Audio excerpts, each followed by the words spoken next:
বন্ধুরা, যেমনটা চীন গোটা বিশ্বের অস্ত্রকে নকল করার জন্য মহারতকে হাসিল করে নিয়েছে, আর আজকের দিনে চীনের কাছে গোটা বিশ্বের সেই সমস্ত অস্ত্রের নকল আছে যেগুলোকে আজকের দিনে বেস্ট অস্ত্র বলা হয়। ঠিক তেমনি চীন ভারতের ব্রহ্মোস মিসাইলের কপি করে ভারতের ব্রহ্মোস মিসাইলের টক্করে চীন তাদের CX-1 মতো মিসাইল সিস্টেমকে বানিয়েছে।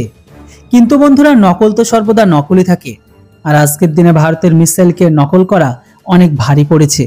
যদিও চীনের CX-1 মিসাইল কোনো অ্যাঙ্গেল থেকেই ভারতের ব্রহ্মোস মিসাইলের টক্করে নয়, কিন্তু স্বয়ং চীনের মিডিয়া 2014 সালে দাবি এটাই করে তাদের এই মিসাইল ভারতের ব্রহ্মোস মিসাইলকে পিছনে ফেলে দেবে। আর তখন থেকেই চীন আর চীনের সমর্থনকারী দেশগুলোর মাঝে CX-1 মিসাইলের তুলনা ভারতের শুধুমাত্র ব্রহ্মোস মিসাইলের সাথে করতে লাগে। যদিও চীনের এই মিসাইলের জন্য ভারতের ব্রহ্মোস মিসাইলকে পিছনে ফেলা তো দূরের কথা, স্বয়ং চীনের সেনা এখন এই CX-1 মিসাইলকে তারা নিজেরাই কিনতে চায় না।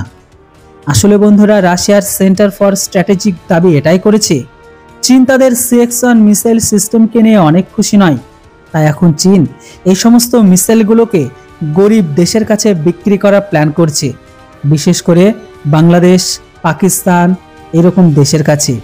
আর তাই চীন যদি এই মিসাইলগুলোকে বিক্রি করতে না পারে, তাহলে চীনের এই মিসাইলগুলোকে ধ্বংস করে দেওয়া ছাড়া আর কোনো উপায় নেই তাদের হাতে।